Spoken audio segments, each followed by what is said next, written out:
Hingga akhir penghujung tahun 2020, coronavirus belum juga usai dari bumi tercinta kita, Indonesia. Namun, apapun yang terjadi, tetaplah menggarami dunia. Tema ini persis seperti yang diambil oleh panitia mimbar selama sebulan ini. Namun sebelum kita beribadah secara online, kita simak terlebih dahulu informasi berikut ini. Anugerah-Mu, Tuhan.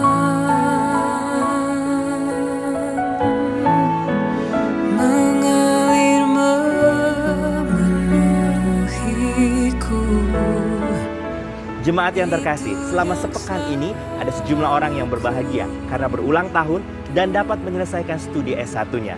Siapa saja mereka? Ini dia.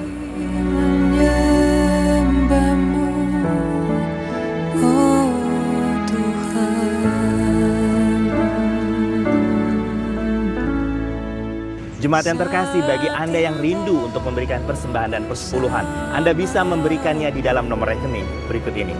Itu yang selalu ku rindu. Demikian informasi yang dapat saya sampaikan. Selamat beribadah secara online. Tetaplah menggarami dunia dan Tuhan Yesus memberkati.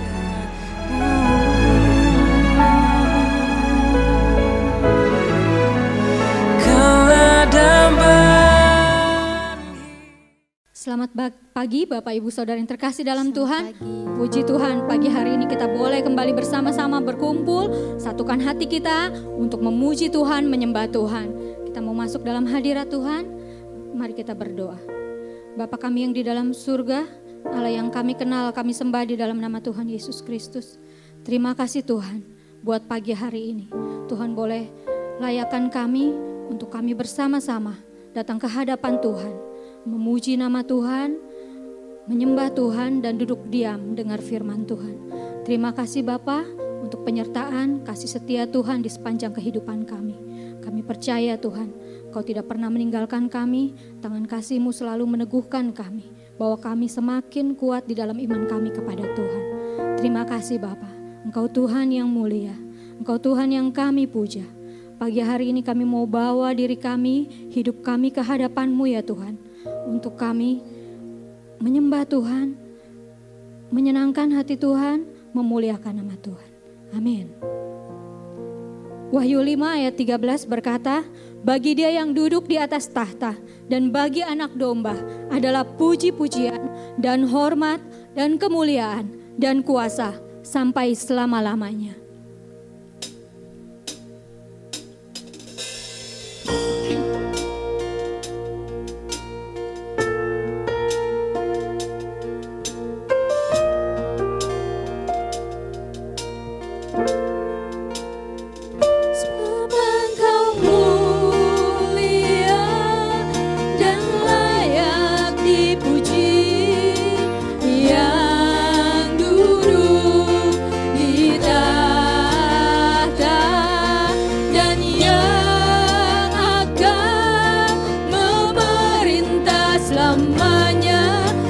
Semua yang di bumi, katakan sebab Engkau mulia, dan layak dipuji, yang duduk di tahta dan yang akan memerintah selamanya atas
dan yang akan memerintah selamanya atas semua yang di bumi.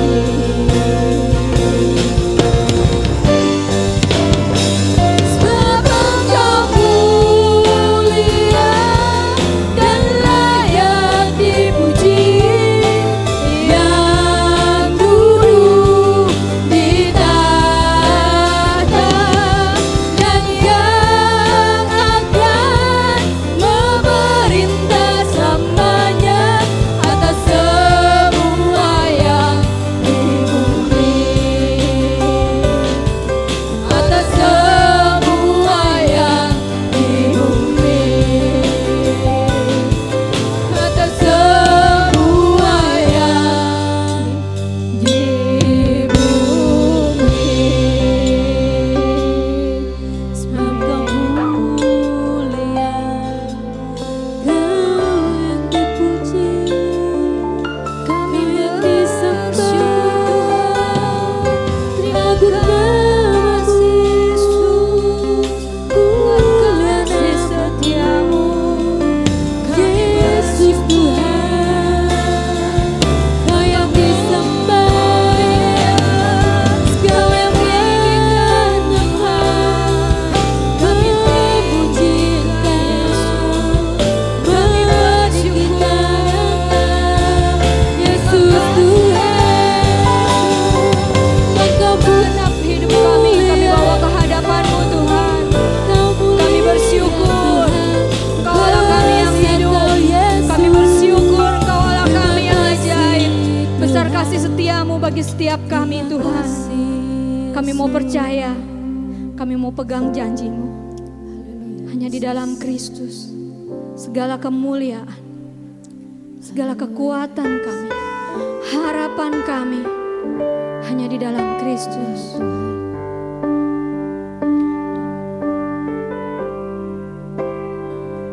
Dalam Kristus ku percaya ada kemuliaan di balik salibnya, kan aku nyatakan kemenangan dari-Mu, kekuatanku, harapanku dalam Yesus. Ku percaya ada kemuliaan di balik salibnya, kan aku nyatakan kemenangan dari-Mu, kekuatanku, harapanku dalam Yesus.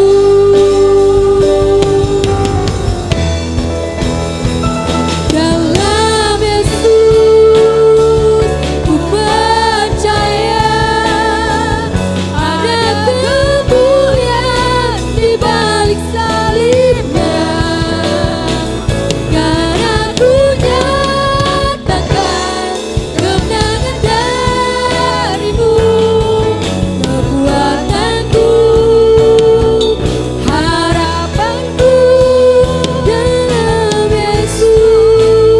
Kekuatanku, harapanku, kekuatanku, harapanku,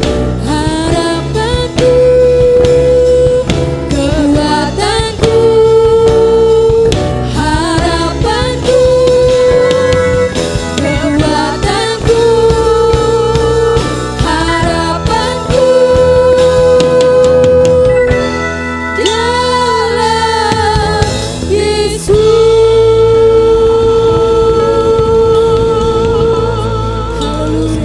Amin. Kekuatan kami, harapan kami, Engkau Tuhan yang berkuasa atas hidup kami. Hanya Engkau Yesus Tuhan kami. Amin. Amin. Puji syukur kepada Tuhan. Pagi hari ini kita mau puji nama Tuhan. Kita percaya, kita mau pegang teguh janji Tuhan. Kita mau setia. Walau topan badai, bimbang ragu kita alami, tapi kita percaya janji Tuhan selalu ada di dalam kita. Kita mau berdiri di atas janjinya.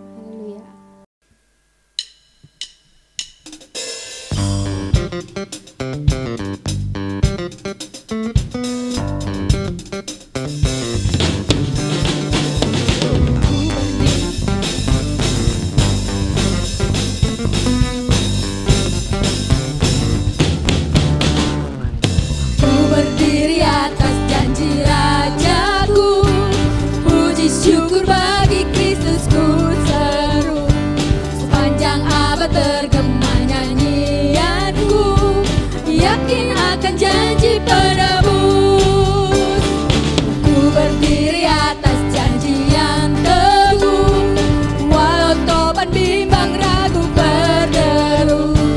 Firman Allah sumber kemenanganku, yakin akan janji penebus. Ku berdiri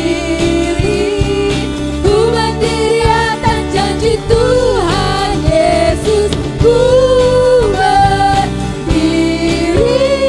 berdiri atas janji penebus.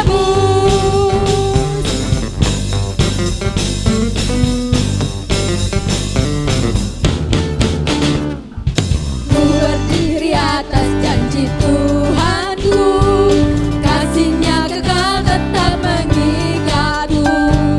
Sabdanya bagai senjata yang ampuh, yakin akan janji penebus. Ku berdiri atas janji Tuhan Yesus. Ku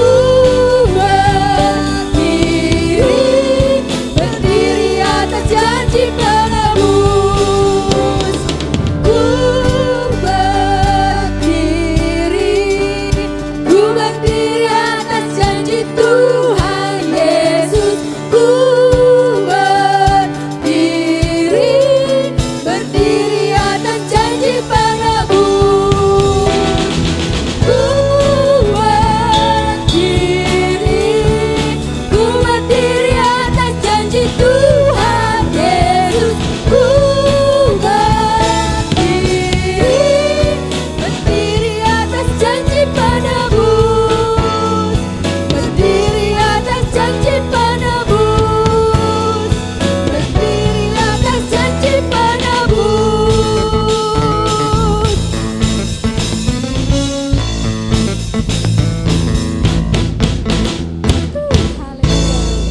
Amin. Puji Tuhan. Kita mau terus berdiri, kita mau terus percaya dalam janji Tuhan. Mari saudara, kita siapkan hati kita. Kita mau duduk diam, dengar suara Tuhan. Mari buka hati kita untuk menikmati firman-Nya.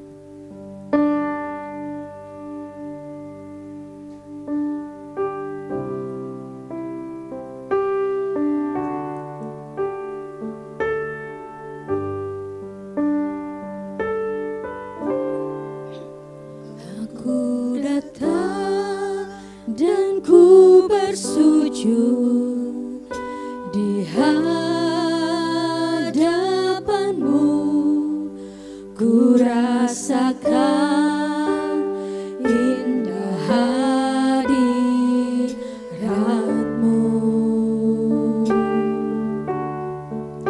Telah ku buka mata hatiku dan seluruh jiwaku untuk ku nikmati firman-Mu. Firman-Mu yang kuasa untuk merubah sikap hati. Firman-Mu yang tegakkan di saat ku terjatuh. Penuhkanlah berjaraku dengan air sumber-Mu. Ku haus akan firman-Mu. Amin. Kami datang Tuhan. Ku bersujud di hadapan-Mu. Di hadapan-Mu. Kami rasakan betapa indah hadirat-Mu Tuhan.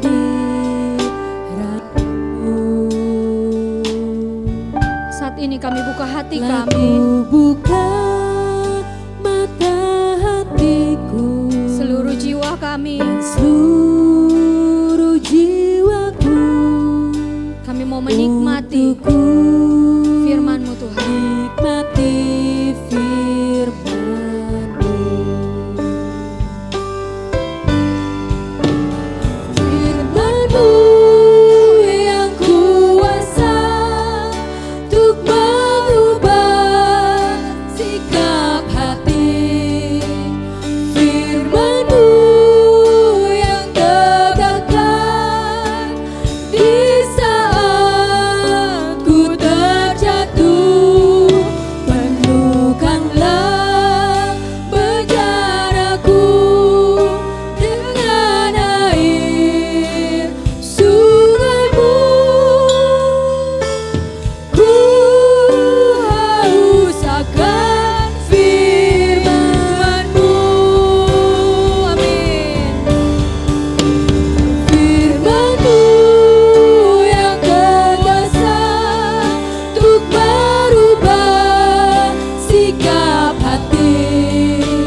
hidupku dengan air sungai-Mu.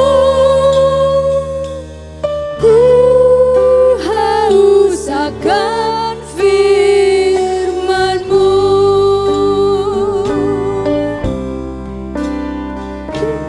Ku haus akan firman-Mu. Kami haus, Tuhan. Ku haus akan firman-Mu.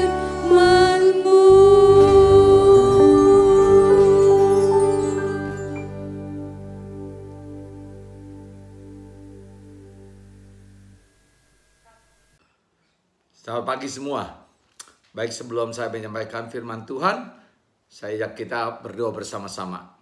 Bapa dalam surga, biarlah pagi ini menjadi pagi penuh kemenangan. Kami mengerti akan firman-Mu. Kami ditolong untuk belajar menjadi pelaku-pelaku firman yang menyenangkan hati Tuhan. Dan Engkau dimuliakan melalui apa yang kami perbuat, apa yang kami katakan, dan segala sesuatu yang ada pada kami menjadi kemuliaan bagi nama-Mu Tuhan. Terima kasih Bapa, ajar kami melalui hamba-Mu, biarlah hanya kebenaran-Mu saja Tuhan yang dinyatakan. Di dalam nama Tuhan Yesus kami berdoa. Amin. Baik saudara sekalian, pagi ini saya mau membicarakan sedikit mengenai kalimat yang sederhana dari ayat yang sederhana sekali, yaitu Matius pasal 5 ayat 13. Tuhan Yesus berkata gini, kamu adalah garam dunia. Jika garam itu menjadi tawar, dengan apakah ia diasinkan? Tidak ada lagi gunanya selain dibuang dan diinjak orang. Jadi dikatakan oleh Tuhan Yesus, kamu adalah garam dunia. Persoalannya gini, karena Tuhan Yesus melihat di sekelilingnya mereka yang menamakan diri sebagai pemimpin-pemimpin rohani, ahli-ahli Taurat, orang-orang Farisi yang adalah para pemimpin rohani, tidak sama sekali menunjukkan hidup yang sepatutnya. Yaitu apa? Bagaimana hidup mereka bisa mengubah, membawa perubahan kepada orang lain. Itu yang dimaksudkan Tuhan Yesus. Karena melihat kondisi seperti itu, maka dia katakan, kamu adalah garam dunia. Harus mengubah, membawa perubahan. Keberadaan anak-anak Tuhan, kata Tuhan Yesus, harus memberikan dampak yang positif. Ya, saya bisa mengerti kalau kita taruh garam kebanyakan bukannya enak. Nggak enak. Jadi kacau balau. Dengan kata lain saya bisa katakan juga misalnya gini, kalau kita paksakan tindakan kita untuk orang harus menjadi seperti apa yang kita mau, itu sama seperti nyemplungin garam, satu balok gitu ya, satu kantong ke dalam sup, nggak akan jadi benar. Tetapi dengan porsi yang tepat, dengan penempatan yang tepat, posisi yang tepat, maka garam itu akan mengubah rasa dari makanan itu. Dan begitu pula dengan kehidupan kekristenan yang Tuhan Yesus maksudkan kepada semua murid-murid. Jadi bukan hanya kepada para pemimpin rohani. Jadi kalau jangan ambil ini langsung berkata, wah ini kan tugas tanggung jawab para pemimpin kita di gereja. Oh, saya bilang bukan gitu. Tuhan Yesus tidak memberikan spesifikasi kepada kamu sebagai satu individu. Nah, kalau kita perhatikan kata kamu sendiri di dalam bahasa Yunaninya, ini kata majemuk nih yang lucunya. Kata majemuk, jadi mestinya diterjemahkan kalian dong. Sayangnya bukan keputusan kita menerjemahkan Alkitab bahasa Indonesia, sehingga dipakai kata kamu ini. Tetapi saya mau tekankan betapa pentingnya pendekatan Tuhan Yesus, bahwa kita sebagai anak-anak Tuhan, sebagai orang-orang percaya, harus hidup kita membawa pengaruh, dampak, impact ke dalam kehidupan orang lain. Kehidupan orang lain itu siapa? Siapa saja di sekeliling kita. orang percaya di gereja, iya. Di luar lebih iya lagi. Tetapi saya mau ajak ya kita menggali sedikit Alkitab. Gimana sih peranan kita untuk menjadi garam? Memang saya tidak ambil dari kitab Matius ini. Tetapi aplikasi dari ayat yang kita bahas bersama-sama pagi ini. Yang menyatakan sikap garam itu seperti apa. Akan bisa kita lihat dari apa yang ditulis oleh Rasul Paulus. Khususnya dalam 1 Timotius pasal 4. 1 Timotius pasal 4 ayat 12. Ya, ayat 12. 1 Timotius pasal 4 ayat 12. Karena firman Tuhan begini. Jangan seorang pun menganggap engkau rendah karena engkau muda. Atau saya katakan, jangan seorang pun menganggap engkau rendah, apalagi karena engkau Kristen. Apalagi kalau engkau Kristen. Saya katakan seperti itu karena pengalaman saya dari beberapa teman-teman yang mengatakan mereka tidak begitu suka punya pegawai orang Kristen. Kenapa? Terlalu banyak alasan. Alasannya apa? Pelayanan. Pekerjaannya terlantar. Ya. Ini yang saya katakan. Ya, gimana kita mau nggak dipandang rendah kalau kita tidak bersikap dengan baik. Jadi pesan pertama dari Rasul Paulus, jangan sampai kita seorang pun sebagai anak-anak Tuhan itu dipandang rendah. Baik di pekerjaan, baik di sekolah, baik di gereja. Dan menurut saya kita memang tidak mau dipandang rendah. Tidak mau dipandang rendah. Nah, Paulus mengatakan gini, jangan sampai itu terjadi. Kalau tidak mau sampai itu terjadi, apa yang harus kita lakukan? Ini nasihat yang luar biasa. Bagaimana hidup menjadi garam. Hidup menjadi garam. Karena dia lanjutkan. 1 Timotius 4 ayat 12. Jadilah teladan. Jadilah teladan. Kata teladan ini nggak bisa negatif. Teladan dalam perbuatan-perbuatan, teladan dalam hal-hal buruk, nggak bisa. Ketika bicara teladan berarti yang dimaksudkan dari bahasa Yunani-nya ini hal-hal positif. Yang baik, hal-hal positif. Jadi kalau kita punya kewajiban harus menjadi teladan. Nah, yang menarik teladan bagi orang-orang percaya. Kita seringkali selalu berkata gini, kita kalau di luar itu harus jadi teladan. Harus jadi teladan di luar. Harus menjadi contoh yang baik. Menjadi garam itu di luar sana. Nah, tunggu dulu. Rasul Paulus malah bilang terbalik. Kamu harus jadi teladan di antara orang-orang percaya. Kalau firman Tuhan ini diberikan kepada semua orang percaya, dan kita semua dituntut jadi teladan, maka perkataan jadilah teladan bagi orang-orang percaya menjadi 2 kali lebih berat. Kenapa? Kita diperintahkan jadi teladan di antara teladan. Nah, gini loh. Kita diperintahkan semua kita sebagai gereja, sebagai jemaat, disuruh menjadi teladan. Kita semua nih. Terus secara individu dikatakan kita harus menjadi teladan di antara semua ini. Yang adalah teladan. Jadi dengan kata lain, kita menjadi teladan di antara teladan-teladan. Kalau gereja kita seperti ini, semua berusaha menjadi teladan di antara teladan-teladan, pengaruhnya. Coba bayangkan. Seperti apa? Jangkauan kita akan seperti apa? Itu begitu pentingnya ketika Tuhan Yesus bicara mengenai jadi garam dunia.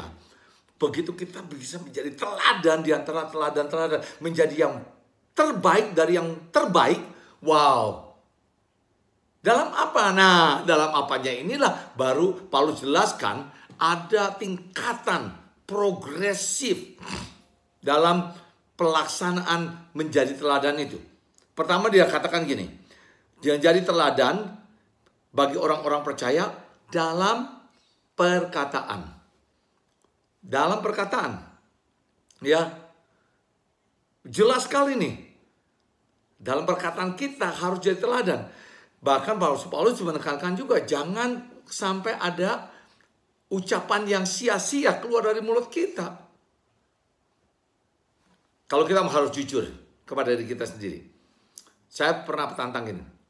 Perhatikan, dalam 1 minggu, berapa banyak perkataan-perkataan yang negatif. Saya tulis juga di WA, kalau Pak Frankie, Bu Susan juga dapat. Perkataan-perkataan negatif, perkataan-perkataan yang merendahkan orang, perkataan-perkataan yang penuh dengan ketidakbenaran, dibandingkan dengan kata-kata positif, kata-kata yang menguatkan, kata-kata yang penuh dengan kebenaran, yang keluar dari mulut kita loh. Kita periksa. Dalam 1 minggu aja. Apakah kita menggarami supaya menjadi lezat, enak, karena perkataan kita yang begitu menyejukkan hati, menolong orang untuk dikuatkan pada saat dia lemah, menolong orang untuk mempunyai suatu visi yang baik, menolong orang untuk berjuang menjadi yang terbaik di antara yang baik. Apalagi kalau kita rapat ya. Hati-hati sekali loh kalau lagi rapat. Perkataan kita ini mendukung, membangun orang lain atau menjatuhkan. Paulus bilang nggak bisa, kita harus jadi teladan di dalam perkataan kita loh. Dalam perkataan kita. Ya, sehingga perkataan kita ini betul-betul bisa menguatkan orang. Nah, saya terus terang kadang-kadang menyakitkan juga mendengar kata-kata kita di Indonesia ini. Satu ketika saya dengar dari Pak Dirjen yang mengatakan banyak sekali orang Kristen yang suka SMS-an. Maksudnya apa? Senang melihat orang susah. Susah melihat orang senang. Kalau melihat orang senang, ngomongin segala macam. Nggak suka melihat orang senang. Sehingga mengeluarkan kata-kata fitnah, gosip. Ya, bukan menguatkan. Belajar untuk bersukacita dengan teman-teman, saudara-saudara kita yang mengalami kesuksesan. Mengalami sesuatu yang indah, ikut bersama-sama. Positif. Positif dalam perkataan. Tinggalkan yang negatif. Bukan berarti kita nggak boleh mengkritik. Pengkritik pun ada aturan mainnya. Ya, kalau menurut teori komunikasi bahkan kalau mau kritik harus di sandwich. Sandwich seperti roti ya. Rotinya tebal, selainya tipis, roti lagi. Nah, roti yang tebal itu apa? Pujian. Ya, menyatakan apa yang baik yang dia sudah lakukan. Baru memberikan kritik, saran. Dan ditutup dengan pujian lagi. Supaya ini menguatkan. Tujuannya perkataan kita itu menguatkan. Menguatkan orang lain. Ini prinsip yang penting sekali. Dimulai dengan perkataan kita. Jangan sampai kita berkata, aduh, saya menyesal sudah mengatakan itu. Itu sebabnya kita perlu disiplin. Jangan cepat menuduh orang. Judgmental. Begitu melihat orang melakukan satu, oh pasti begini nih. Pasti begini nih. Ya. Ini juga hal-hal yang sepele loh. Sepertinya. Tetapi itu menyatakan betul. Ya, kalau Tuhan Yesus bilang yang keluar dari mulut kita itu yang bisa menajiskan. Itu yang kita mesti jaga. Itu yang mesti kita jaga. Kita belum seringkali memberikan komentar tanpa tahu secara mendetil ada apa. Nah, ini yang seringkali membuat kita menyesali apa yang keluar dari mulut kita. Nah, ini yang Paulus bilang harus kita jaga. Yang Tuhan Yesus bilang, kalau kamu mau jadi garam, yang pertama kali kamu memperhatikan mulut. Perkataan kita. Kemudian, dia masuk ke level yang lebih tinggi lagi. Dalam tingkah laku. Katakan ya, jadilah teladan bagi orang-orang percaya dalam perkataanmu. Yang kedua dalam tingkah lakumu. Maksudnya apa? Kamu tidak cuma mengatakan. Kamu harus jadi pelaku dari apa yang kamu katakan. Ini loh. Perkataan kita harus positif. tindakan kita harus sesuai dengan perkataan kita. Self disiplin di dalam melakukan apa yang benar di hadapan Tuhan. Apa yang berkenan kepada Tuhan. Sebegitu pentingnya. Apa yang kita ucapkan, itu juga yang harus kita lakukan. Tuhan Yesus juga mengatakan, hendaklah iyamu iya, tidakmu tidak. Yakobus mengatakan juga, hendaklah iyamu iya, tidakmu tidak. Kita harus, perbuatan kita itu harus iya, tidak, sesuai dengan perkataan kita. Kalau kita bilang kita adalah anak-anak Tuhan, sesuai dengan panggilan kita. Efesus pasal 4. Efesus nih, bukan pasal 4, maksud saya bukan pasal 4. Dalam kitab Efesus, ditekankan sekali, betul-betul ditekankan. Betapa pentingnya kita hidup menurut panggilan kita. Itu jelas sekali tuh. Kalau kita menyatakan diri sebagai anak Tuhan, perkataan dan perbuatan kita harus sebagaimana mesti anak Tuhan. Itu yang mau namanya menjadi garam dunia. Itu yang namanya menjadi garam. Perhatikan apa yang kita perbuat dalam setiap harinya. Apakah kita menjadi pelaku-pelaku firman? Apalagi kita yang mengajarkan firman. Mengajar sekolah minggu, PKMB, dan kayak saya seperti saya berkhotbah, sesuai nggak sih perbuatannya dengan perkataan? Itu betul-betul penting sekali. Yang ketiga, dikatakan, dalam kasihmu, jadilah teladan bagi orang-orang percaya dalam perkataanmu, dalam tingkah lakumu, dan dalam kasihmu. Segala sesuatu yang kita lakukan, segala sesuatu yang kita katakan, kalau tidak berdasarkan kasih kita kepada Allah, yang menjadi golden rule nih, ya, kasihlah Tuhan Allahmu dengan segenap hatimu, dengan segenap pikiranmu, dengan segenap kekuatanmu, dengan segala yang kita miliki, dan kasihilah sesama manusia. Kalau semua yang kita katakan, semua yang kita lakukan tidak berdasarkan kasih, maka itu tidak benar. Saya pernah katakan, kasih yang ditekankan di sini tetap adalah agape. Melakukan sesuatu yang baik untuk kebaikan orang lain, tanpa mengharapkan apa-apa, dan terus-menerus lakukan. Harus sesuai dengan perkataan dan perbuatan kita. Dasar dari perkataan perbuatan kita adalah love. Because I love you. Because I love you. Saya katakan ini. Because I love you. Saya lakukan ini. Because I love you. Itu yang menjadi dasar. Itu yang menjadi dasar. Sehingga praduga, judgmental, menuduh orang, fitnah, itu nggak mungkin. Nggak mungkin bisa. Karena tidak ada dasar kasih sama sekali. Tidak ada dasar kasih sama sekali. Love. Ya, love. Yang begitu luar biasa pentingnya. Keunikan kita sebagai anak-anak Tuhan. Yang tidak ada di dunia. Mau menggarami dunia? Fill the world with love. Mau menggarami dunia? Isilah dunia ini dengan kasih Kristus. Dengan kasih Kristus yang kita tunjukkan. Yang kita lakukan. Tahap berikutnya, dia katakan dalam kesetiaanmu. Dalam kesetiaanmu. Nah ya, jadi teladan bagi orang-orang percaya dalam perkataanmu, dalam tingkah lakumu, dalam kasihmu, dalam kesetiaanmu. Setia maksudnya apa? Ya berarti mengasihi terus-menerus. Kalau nggak terus-menerus nggak setia kan? Ada nggak titiknya? Tidak. Tidak ada. Mengatakan apa yang baik, apa yang positif, apa yang menguatkan, apa yang menolong orang lain. Melakukan segala apa yang kita katakan sesuai dengan perbuatan kita. Dan lakukan dalam kasih, terus-menerus. Terus-menerus, tidak berkesudahan. Karena itu yang dilakukan Tuhan Yesus kepada kita.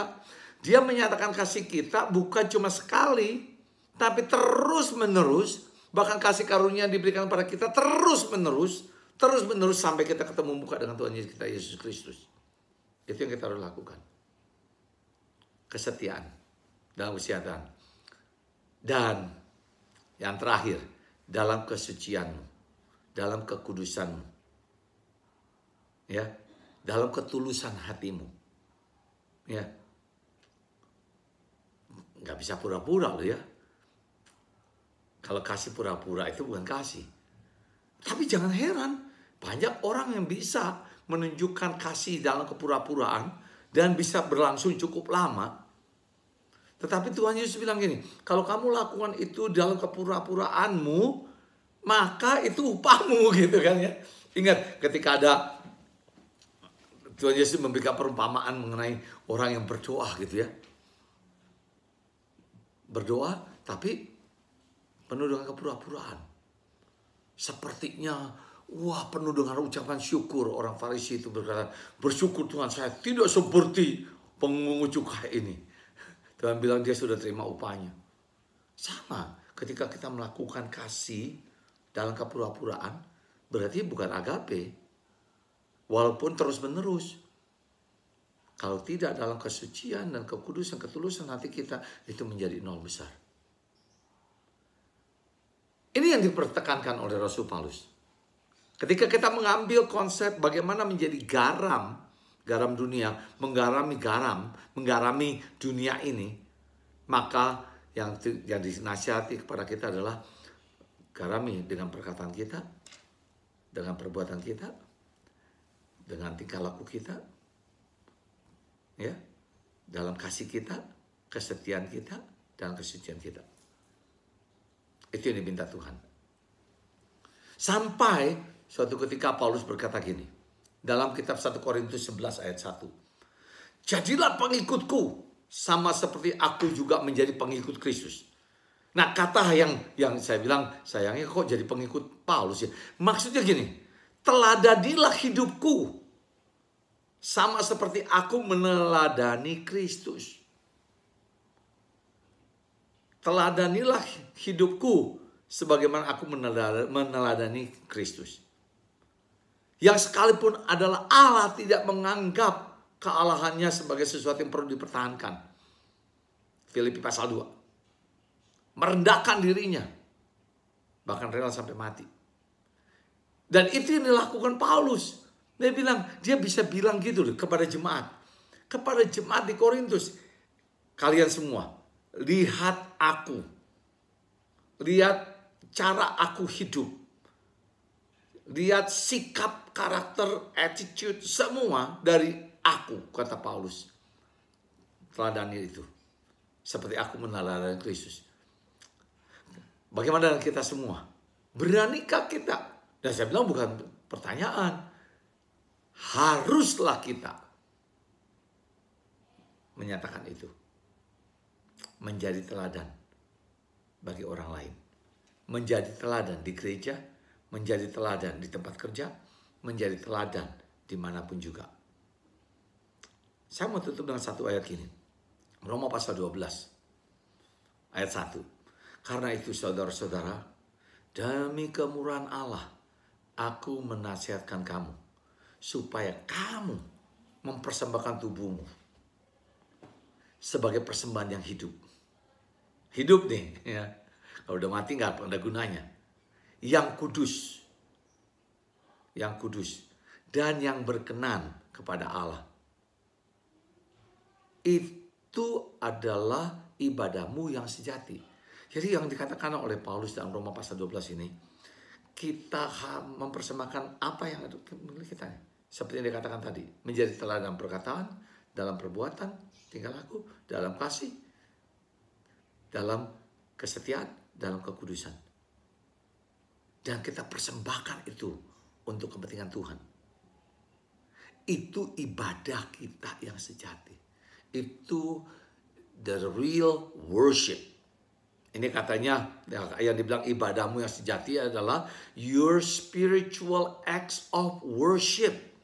Itu tindakan rohanimu dalam worship, dalam menyembah Tuhan. tindakan rohani kita. Kita pergunakan semua.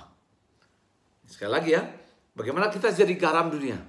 Dalam perkataan, dalam perbuatan, dalam kasih, dalam kesetiaan, dalam kekudusan. Dan lakukan terus-menerus. Supaya bisa menjadi teladan buat semua orang. Dan itulah persembahan kita. Ibadah kita yang sejati kepada Tuhan. Amin. Tuhan memberkati. Mari kita tutup dengan doa. Terima kasih Tuhan untuk firman-Mu. Terima kasih untuk teguran supaya kami semua menjadi garam yang menggarami dunia. Dan terima kasih untuk Paulus yang mengajarkan bagaimana kami bisa menggarami dunia ini melalui perkataan kami, melalui tingkah laku kami, melalui iman kami, melalui kekudusan kami, melalui kasih kami. Semua dengan satu tujuan. Kami persembahkan kepada Kristus sebagai persembahan hidup kami kepadamu Tuhan. Biarlah Engkau yang memberikan kekuatan dan kuasa dan kemampuan kepada setiap kami untuk menjadi pelaku-pelaku firman-Mu bagi kemuliaan Tuhan kami Yesus Kristus. Dalam nama-Mu Yesus kami berdoa. Amin.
Jemaat yang terkasih dalam Yesus Kristus di rumah, saya mengajak untuk kita berdoa bersama-sama. Bapa di surga, kami bersyukur Tuhan, kami boleh mendengar firman Tuhan. Pagi hari ini kami boleh bergumul Tuhan di dalam kami menghidupi Injil-Mu Tuhan. Biarlah Injil itu yang hidup di dalam perilaku kami Tuhan, sikap hidup kami, dan bahkan Injil-Mu menjadi karakter dalam hidup kami Tuhan. Sehingga kami berdoa ya Bapa untuk apa yang kami boleh lakukan, khususnya masa-masa zaman sekarang ini ya Bapa. Biarlah kami boleh menggarami dunia ini Tuhan dengan Injil-Mu Tuhan. Supaya setiap orang melihat Kristus di dalam hidup kami Tuhan. Kami percaya Engkau yang sudah menempatkan Roh Kudus dalam hidup kami, yang memimpin kepada Bapa kami yang di surga Tuhan, supaya kami boleh memuliakan nama-Nya Tuhan. Bapa, kami percaya setiap tingkah laku kami, perbuatan kami Tuhan, bahkan perilaku kami, sikap kami Tuhan, sikap hati kami Tuhan, bahkan karakter kami Tuhan, biarlah menjadi saksi bahwa kami adalah anak-anak-Mu, bahwa kami adalah murid-murid-Mu Tuhan, bahwa kami adalah boleh terus Tuhan dengan setia mengasihi Engkau ya Bapa. Tuhan, kami ingin berdoa ya Bapa untuk jemaat-Mu di sini Tuhan, yang kami bergumul Tuhan. Biarlah Engkau memakai kami Tuhan menjadi sarana, boleh menggarami dunia ini Tuhan, di mana kami tinggal, di mana kami bekerja, di mana kami berjemaat, dimanapun kami berada ya Bapa. Biarlah rasa garam itu Tuhan, Injil yang kami boleh beritakan, Kristus yang kami boleh saksikan ya Bapa, menjadi garam bagi dunia ini Tuhan.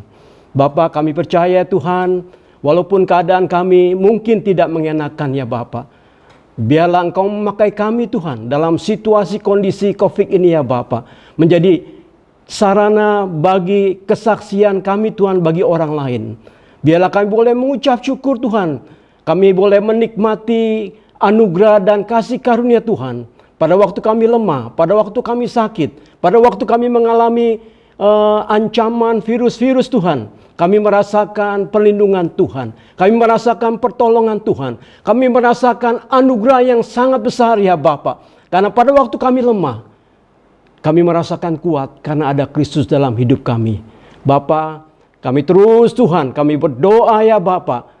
Pada masa-masa ini Tuhan, kami boleh bergumul untuk menghadapi masa-masa sulit, baik menghadapi kesehatan, krisis kesehatan maupun juga krisis ekonomi ya Bapa. Kami percaya ya Bapa, Engkau yang turut bekerja dalam segala sesuatu, mendatangkan kebaikan bagi kami Tuhan, supaya kami boleh Tuhan menunjukkan bahwa kami mengasihi Engkau ya Bapa, dan kami boleh dibentuk ya Bapa, menyerupai seperti Engkau ya Bapa. Tuhan, kami juga berdoa untuk bangsa negara kami yang mempunyai otoritas Tuhan untuk mengatur negara kami. Kami berdoa untuk juga pemerintah daerah yang mengatur daerah-daerah ya Bapa. Tuhan, biarlah Engkau berikan hikmat dan bijaksana Tuhan. Kami percaya ya Bapa, Engkau memakai setiap pemerintahan sebagai sarana Engkau ya Bapa, untuk menunjukkan ya Bapa kasih-Mu kepada kami Tuhan. Bapa, kami berdoa juga dengan undang-undang yang baru yang cipta kerja yang akan dilaksanakan Tuhan. Biarlah Engkau berkati setiap usaha sosialisasi, peraturan dan bahkan peraturan para menteri ya Bapa, dan juga pemerintah daerah ya Bapa. Biarlah itu mendatangkan lapangan pekerjaan sehingga boleh terisi pekerjaan-pekerjaan dengan angkatan-angkatan yang baru ya Bapa. Tuhan, kami mengucap syukur Tuhan dengan pemerintahan kami, dengan negara kami Tuhan, karena Engkau sudah memberkati kami. Inilah segala seru doa kami Tuhan, yang kami panjatkan di dalam nama Yesus Kristus, Tuhan dan Juru Selamat kami. Amin. Mari kita berdoa. Bapa, biar kiranya kuasa-Mu Tuhan mengisi hidup setiap anak-anak-Mu, sehingga apapun yang mereka lakukan selalu berhasil dan berkenan kepada-Mu Bapa. Dan kasih-Mu Yesus Kristus yang ajaib memenuhi hidup, hati, pikiran, roh jiwa mereka, terpancar dalam sikap, tutur kata, perbuatan mereka, sehingga dunia melihat Kristus yang ada dalam setiap anak-anak-Mu ini Tuhan. Dan penyertaan Roh Kudus akan membimbing setiap langkah hidup anak-anak-Mu, kemanapun mereka pergi, agar selalu menyenangkan hati Tuhan dan berkenan kepada-Mu Bapa. Sebab itu saudara sekalian, pulanglah bersama kuasa daripada Allah Bapa, kasih dari Tuhan kita Yesus Kristus, dan penyertaan Roh Kudus selalu beserta kita sekalian, dari sekarang sampai kita bertemu muka dengan Tuhan kita Yesus Kristus. Di dalam nama Tuhan Yesus kami berdoa. Amin.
Ibadah sudah usai, kita bertemu kembali dalam ibadah minggu yang akan datang.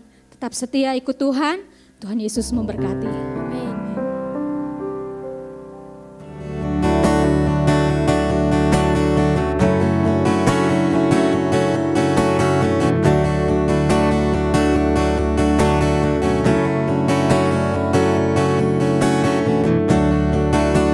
Tiada yang dapat pisahkan dari terangnya kasih-Mu. Kau hadirkan kedamaian yang tak bisa